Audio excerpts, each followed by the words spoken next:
But yeah, now we're watching the biggest losers of Warcraft. Are you guys ready? 3, 2, 1.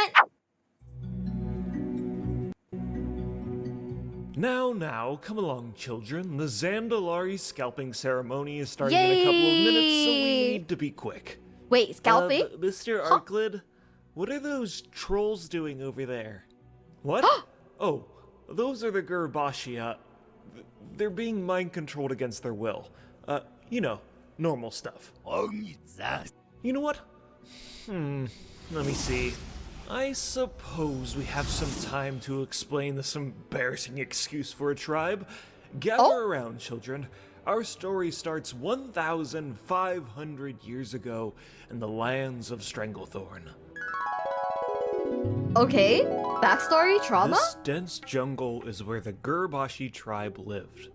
They were once a booming empire during the Trolls' reign on Azeroth, but since the Sundering, they've remained in the jungles of Stranglethorn and the surrounding islands. But this tropical life wasn't sipping pina coladas and enjoying a nice day at the beach. Instead, life was about getting caught in the rain, having your friends get mauled by tigers, and not eating for the past 3 days. What? It sucked.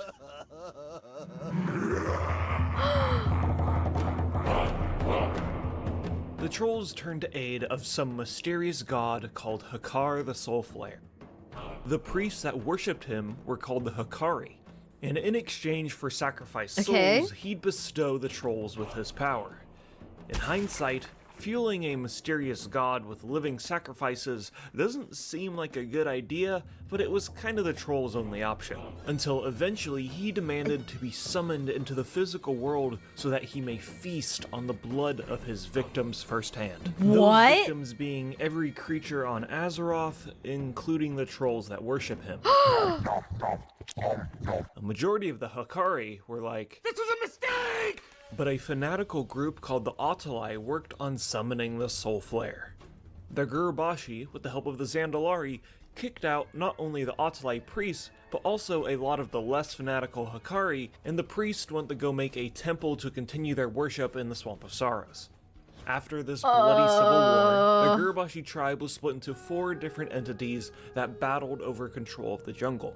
Oh no. One remained as the Gurubashi tribe, but you also have the Bloodscalp, the Skull Splitters, and the Darkspear. Conveniently, the Bloodscalp and Skull Splitters colored their hair red and blue so we could tell them apart, and the Darkspear, well, they were a tribe of the biggest betas in all of Stranglethorn. Their small size and peaceful nature made them easy targets for the other tribes, and their history was filled with famine and brutal losses in battle. Eventually, the tribe had enough torment and sailed off into the sunset where they'd eventually join the Horde. Them migrating actually happened after the Dark Portal was opened, so hundreds and hundreds of years in the future, but I just wanted to mention it now to make the video go smoother. Okay. I mean, make the story time go smoother. Anyways, hundreds of years pass, and up in the north, the humans of Stormwind want to expand their kingdom. At this time, Barathan Rin was the king of Stormwind, and his tactic was just to have a bunch of troops set up camps in Stranglethorn and just turtle up like it's a game of Warsong Gulch. Barathan thought that this would be the best non-aggressive tactic, and the trolls would kind of just let them begrudgingly stay there, but that was definitely not the case. Okay, but like why grew though? Larger and larger, and eventually they'd even slip past the human defenses and raid their settlements. So what was King Barathan Rin's response to this? Just keep playing defensively, guys. We got this. Spoilers. They don't got this. Prince Lane grew more and more frustrated with his father's non-aggressive approach and strongly advocated the humans bring the fight to the trolls before more innocents died. The breaking point was when a troll raiding party breached into the farmlands of Westfall and burned down a total of 3 towns to the ground. Eventually, the trolls would be killed off, but it was clear that something needed to change.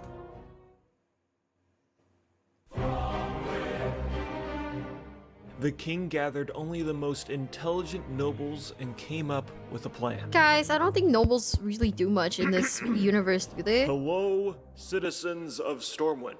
I have decided in order to stop these invading savages breaching our lands, we must continue to play defensively and let the trolls bully us. Yup. Thank you. Well done. Prince Lane was livid with his father's decision, so he decided to take matters into his own hands. Behind his father's back, Prince Lane worked with Anduin Lothar, commander of the Alliance, and Medivh, and ventured Oh into god, not fucking Stranglethorn Medivh. to end this war once and for all. Now, here's the deal. Medivh is powerful. Like, powerful. Like, he is the chosen one who should be protecting the whole world from catastrophic events. This whole petty war between trolls and humans was far below what he was destined to do. So when the three of them snuck into Stranglethorn, he just fucking destroyed the trolls and their leader. That's crazy. He fucking uked them? No way. Oh, 07 to the trolls. They never stood a chance.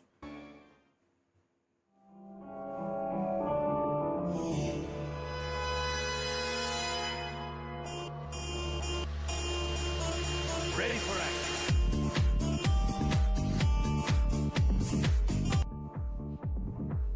Lane and Lothar didn't know Medivh was that powerful, and the three of them dusted off their hands and went back to Stormwind.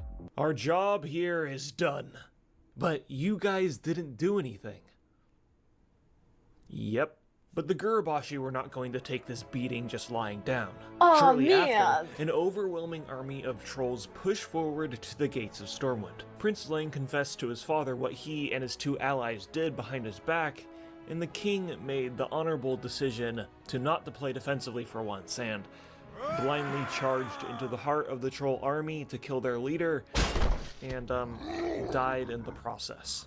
Why? You're throwing! My brother in Christ, you were actively throwing! Oh my god. These weird decisions are gonna kill me, guys. Prince Lane felt like he was responsible for his father's death, and begged Medivh for another get-out-of-jail-free card, and Medivh agreed.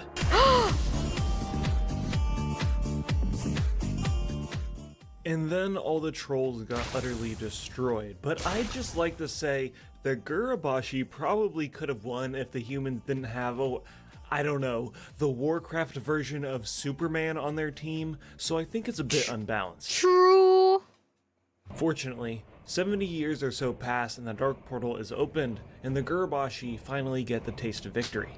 The Bleeding Hollow clan attempted to take over Stranglethorn, but surprisingly the trolls pushed them out. Which I know, amazing, the trolls actually have the ability to Holy win a war. shit. So let me just... They're doing things. There we go. Anyways, where was I? Cut the Classic and the Gurubashi are still weak and decide, you know what, just fuck it bro, we're just gonna worship Hakkar. Players go in, we kill a bunch of trolls and Hakkar. Then in Cataclysm, one boss named Jindo the Hexer enslaves Hakkar and renames himself into Jindo the Godbreaker. Damn! Of course, we kill him, and over time the Gurubashi have just been whittled down more and more. Okay.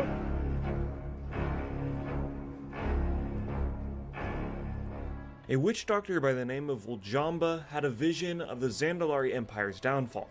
This vision was false, by the way. So, in preparations for this doomsday event, he enslaved the remaining Gurubashi trolls and found refuge in Zandalar and used them for slave labor to stockpile rations of food. Oh no! Other players put a stop to this and massacre the Gurubashi trolls, who were basically used as cannon fodder.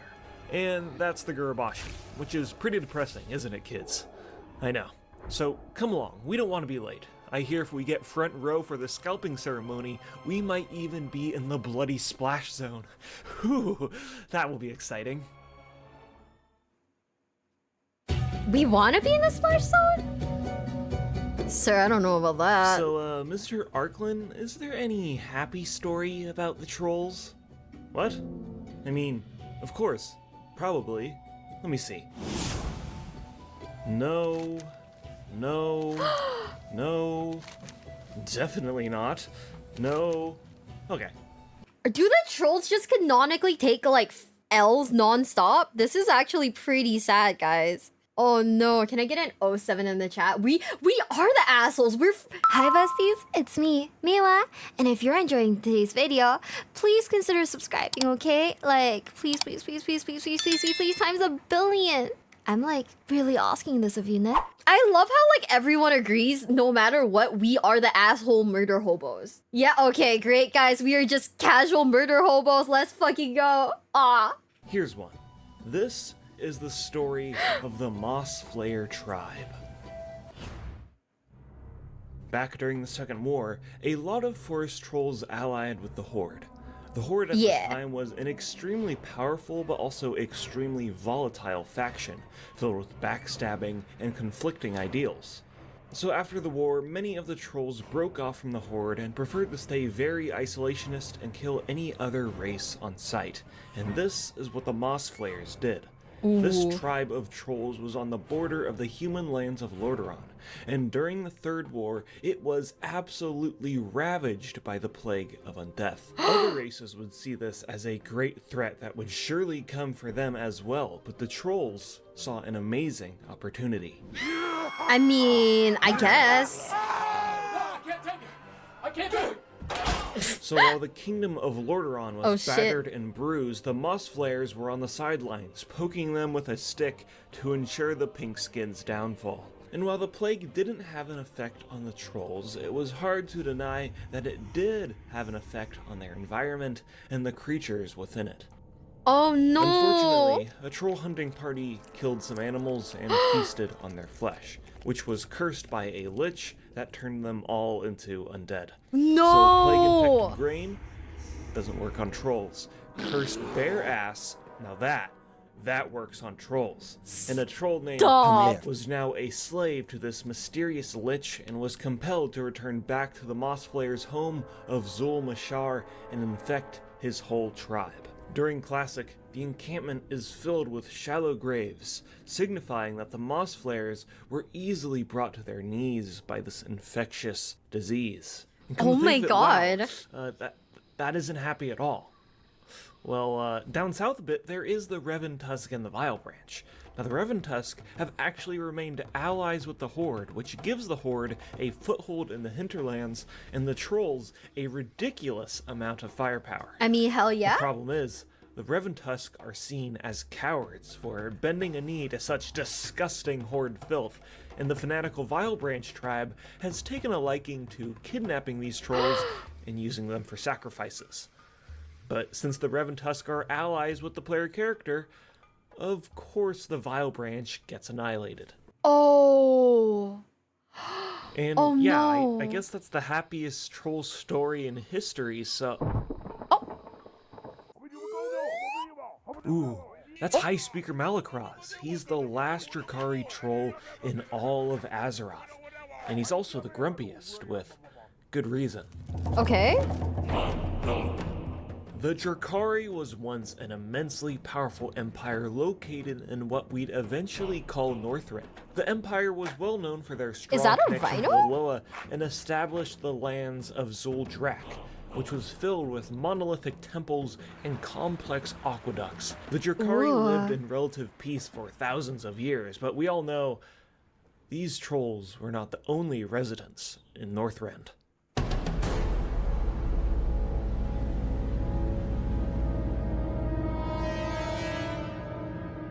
During the wrath of the Lich King, Arthas and his Scourge armies were at full force, and the undead threat eclipsed over the Drakari's once mighty empire.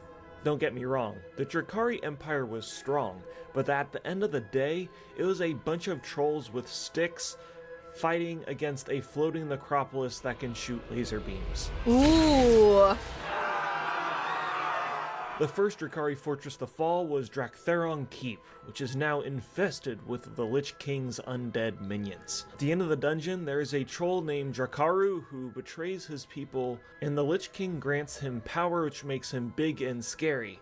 But meanwhile, us as the player characters kind of just awkwardly watch while this whole event is happening. Really? We don't really do anything about it. But despite the keep being easily disposed of, the Drakari would not give up that easily.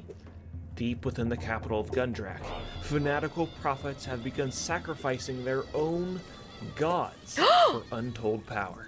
A power that is the only thing stopping the trolls from being fully consumed by the might of the Scourge. We can do that? We can sacrifice God? What? And they never thought to do it before? Okay, I have questions. Number 1, why'd they only do this now? Number 2, why'd they only do this now? There are consequences. Oh, okay, yeah, that makes sense. I love how like a lot of these stories are being told from like the player's like perspective, right? But you're also just kind of there, like, you know.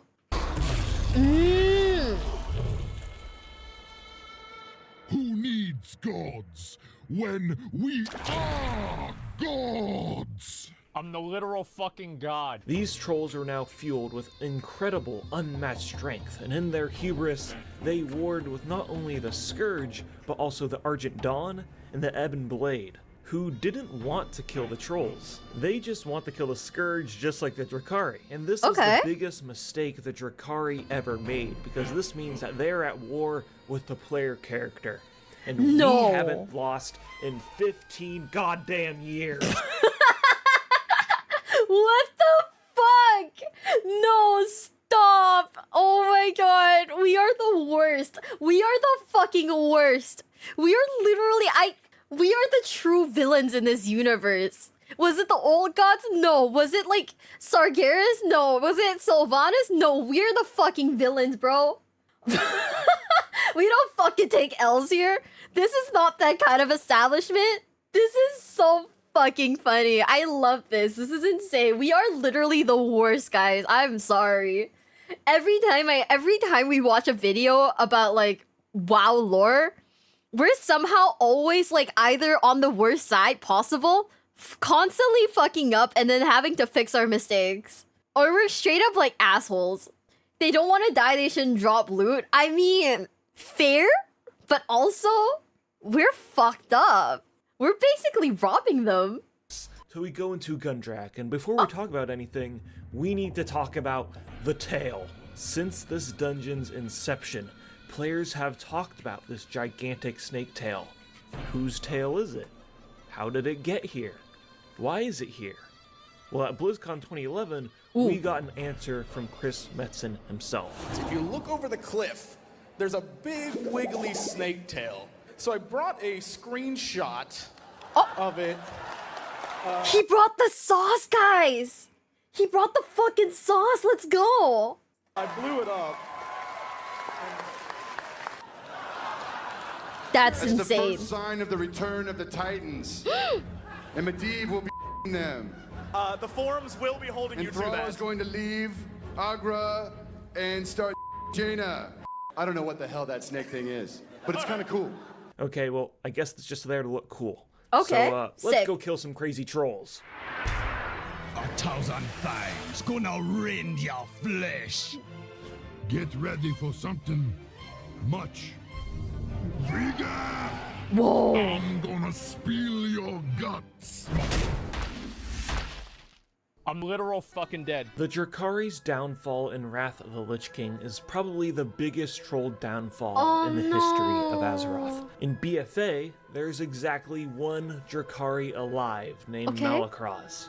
One single troll who has to carry the weight of his fallen empire. Alone.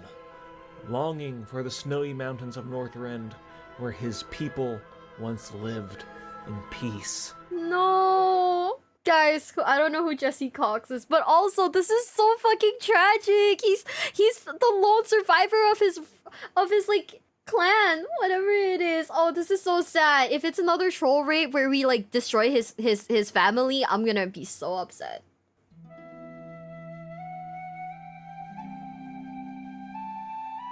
But you know what, kids? Maybe a lesson can be learned about all these stories. You know, in this crazy world of Azeroth, filled with an endless amount of things wanting to kill you, we need each other. Being alone and unaccepting of others only leads to your downfall. Our differences are our biggest strength, and if we just use the power of friendship, we can defeat the forces of evil once and for all.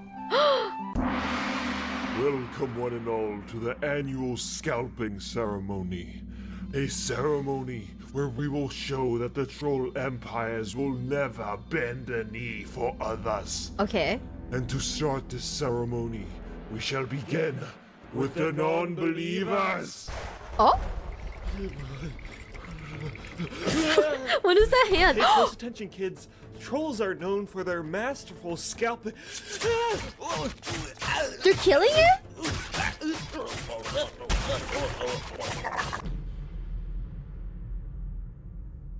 But what I need from you right now is for you to say it, and I also need like you to go on full cam so I can get your face too. And what do you want then me to if say? you could just like look to the left a little bit, and then say your line.